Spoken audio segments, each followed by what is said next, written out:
Welcome back again. मैं हूं आशीष और आप देख रहे हैं द लीगल इंसीन। और आज के इस पर्टिकुलर वीडियो में हम समझेंगे कि अगर सपोज करो कि हमारा सेक्शन 498 का केस डिसमिस हो गया। अगर सपोज करो कि पत्नी ने सेक्शन 498 का केस फाइल किया है और वो हस्बैंड के फेवर में डिसाइड हो गया।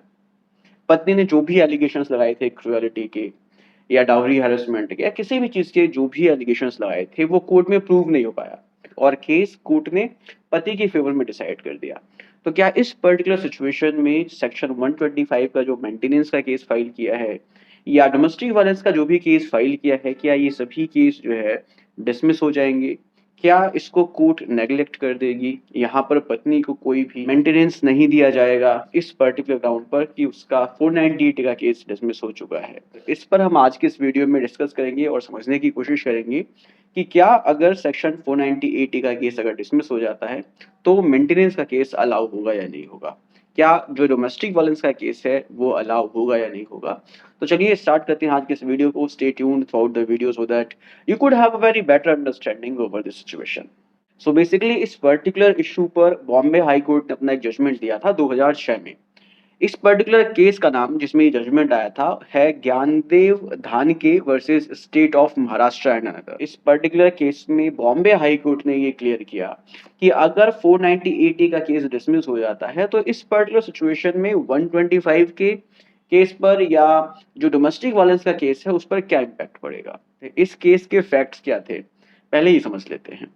इसमें बेसिकली क्या हुआ कि जब पति पत्नी की शादी होती है तो उसके कुछ सालों के बाद पत्नी पति पर 498 का केस फाइल करती है और इसके साथ ही साथ सेक्शन 125 में मेंटेनेंस के लिए केस फाइल करती है और डोमेस्टिक वायलेंस का केस फाइल करती है। इसी दौरान सेक्शन 498 का केस पति के फेवर में डिसाइड हो जाता है।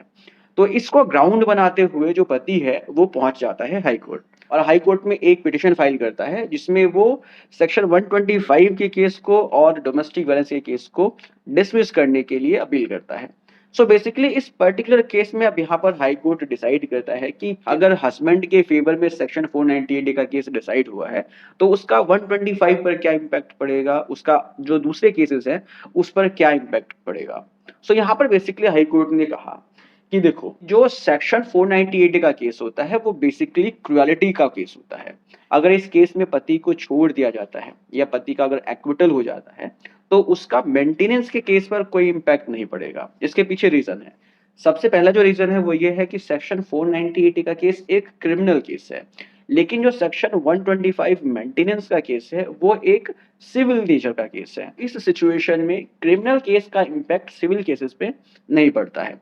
दूसरी चीज, सेक्शन 125 का जो केस है वो बेसिकली डिफरेंट फैक्ट्स पर डिफरेंट सर्कमस्टेंसेस पर फाइल किया जाता है।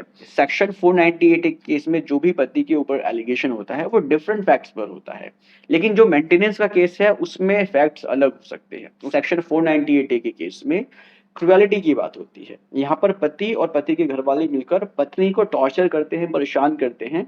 इस तरह से जो क्रुएलिटी होती है वो सेक्शन 498 में कवर होती है। लेकिन जो मेंटेनेंस का केस होता है वो इंटायरली डिफरेंट होता है। डिफरेंट किस ग्राउंड पर होता है इसको समझते हैं। बेसिकली जो सेक्शन 125 का मेंटेनेंस का केस होता है, इस केस में पति के ऊपर एक रिस्पॉन्सिबिलिटी होती है अपने पत्नी को मेंटेन करने की। अगर उसके पास रिसोर्सेज हैं और अगर पत्नी अपने आप को मेंटेन करने में सक्षम नहीं है तो इस केस में पति जो है वो पत्नी को मेंटेन करेगा, ये उसकी रिस्पॉन्सिबिलिटी है।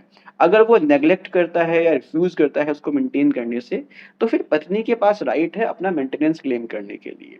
ये किसी भी केस में हो सकता है। अगर सपोज करो कि पत्नी उसको छोड़कर भी गई है और पत्नी जो है जस्टिफाइड रीजन दे रही है कि उसने क्यों छोड़ा है, छोड़ने के पीछे क्या रीजन है, तो इस पर्टिकुलर केस में पति को उसको मेंटेनेंस देना पड़ेगा। सो इस तरह से जो सेक्शन 125 का केस है वो इंटायरली डिफरेंट होता है 498 के केस से। इसीलिए इसको ग्राउंड बनाते हुए हाई कोर्ट ने कहा कि अगर पति पत्नी को मेंटेन नहीं कर रहा है, अगर उसके पास प्रॉपर रिसोर्सेज हैं और वो जानबूझकर अपनी पत्नी को अगर मेंटेन नहीं कर रहा है तो फिर वो लायबल है मेंटेन करने के लिए और सेक्शन 125 का केस इस पर्टिकुलर सिचुएशन में उस पर चलाया जा सकता है। इस चीज से कोई फर्क नहीं पड़ता कि जो 498 का केस है वो उसके फेवर में डिसाइड हुआ है। पत्नी जो है सेक्शन 125 का मेंटेनेंस का केस या किसी दूसरे डोमेस्टिक वायलेंस का केस जो है उस पर फाइल कर सकती है और वो सस्टेनेबल होगा, उसको डिसमिस नहीं किया जाएगा।